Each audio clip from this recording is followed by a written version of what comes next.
Halo, selamat datang di Kertas Kerja Penilaian Pencapaian Tujuan SPIP.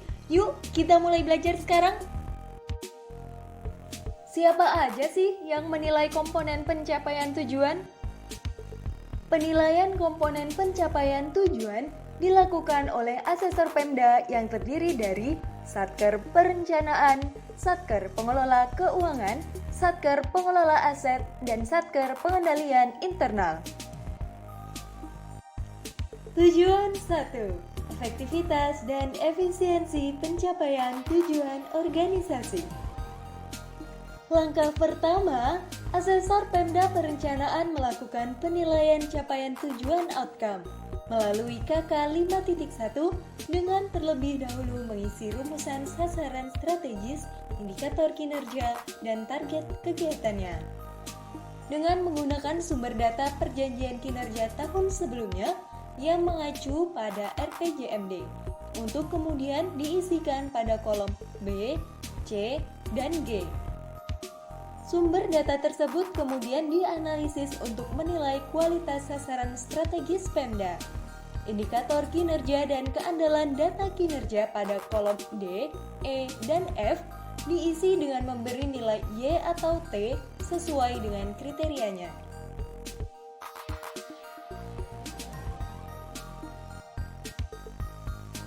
Selanjutnya, asesor Pemda menginput realisasi kinerja sasaran strategis pada kolom H. Realisasi kinerja selanjutnya digunakan untuk menghitung pencapaian tujuan outcome dengan membandingkan realisasi kinerja dan target kinerjanya. Hasil tersebut kemudian dimasukkan pada kolom I. Outcome pada kolom I dikonversi menjadi grade A, B, C, D, atau E sesuai kriteria dan ketentuannya. Nilai grade tersebut kemudian ditransfer ke dalam kertas kerja KK Lit 3 dengan terlebih dahulu dikonversi menjadi angka 1, 2, 3, 4, atau 5. Selanjutnya, kita akan belajar tentang KK 5.2 penilaian capaian output. Asesor Pemda memindahkan nilai kualitas sasaran strategis dan indikator kinerja di KK 5.1 kolom D, E, dan F ke KK 5.2 kolom D dan E. Asesor Pemda lalu mengisi sasaran strategis OPD dan indikatornya berdasarkan perjanjian kinerja Kepala Dinas tahun sebelumnya sesuai dengan sasaran strategis Pemda acuan. Kemudian, asesor Pemda menilai kualitas sasaran strategis OPD dan indikatornya pada kolom I dan J. Beri nilai Y jika sasaran strategis dan indikatornya telah tepat, begitupun sebaliknya. Asesor Pemda mengisi nama kegiatan dan indikatornya berdasarkan sasaran strategis acuan. Kemudian menilai kualitas relevansinya pada kolom N dan O serta kolom S, T, dan U.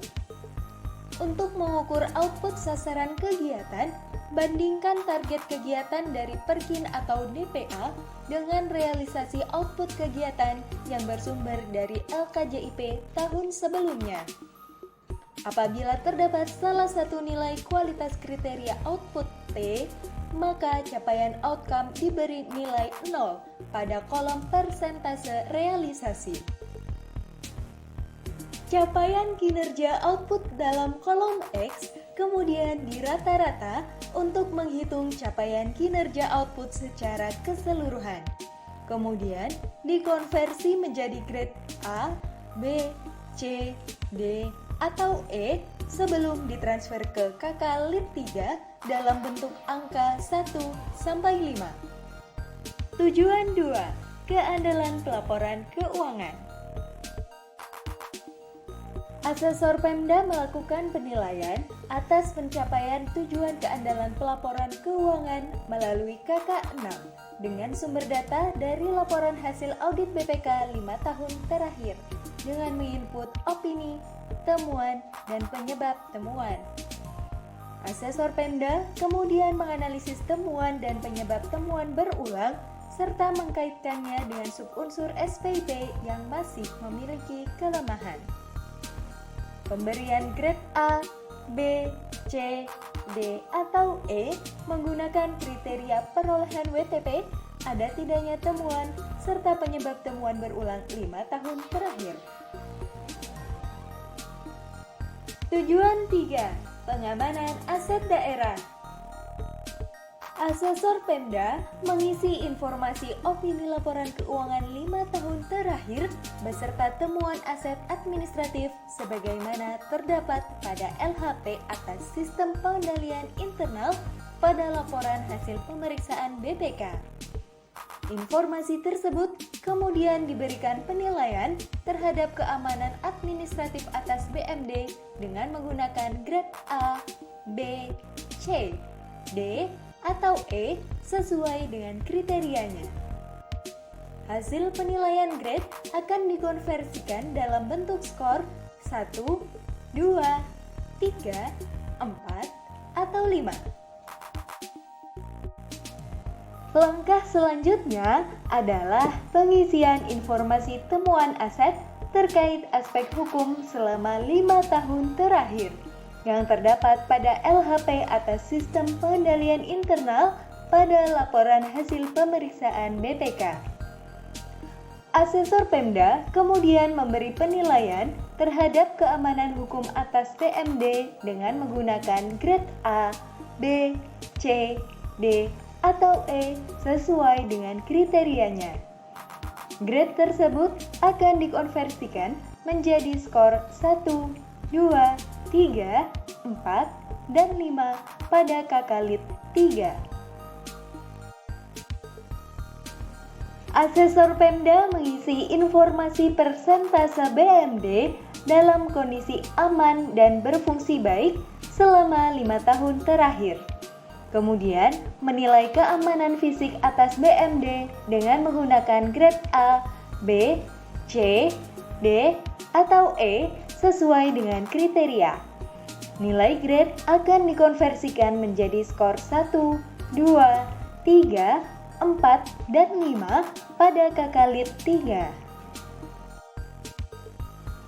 Tujuan 4. Ketaatan terhadap peraturan perundang-undangan.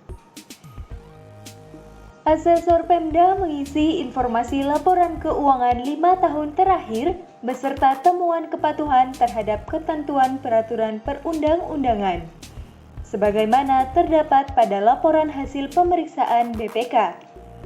Kemudian, Asesor Pemda melakukan penilaian terhadap ketaatan peraturan perundang-undangan dengan menggunakan grade A, B, C, D, atau E sesuai kriteria berupa jumlah temuan terkait kepatuhan terhadap peraturan perundang-undangan.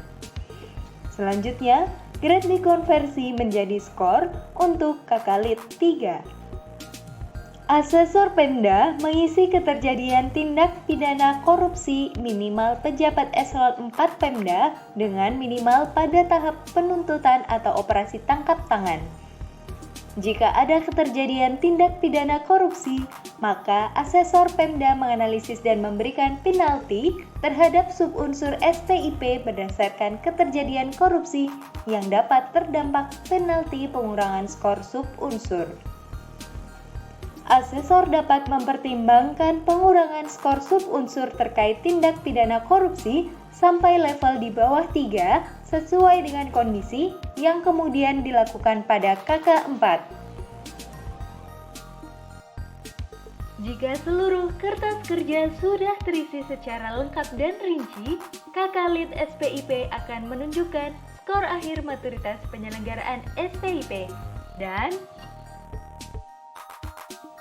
selamat ya, Anda telah menyelesaikan kertas kerja pencapaian tujuan. Keren!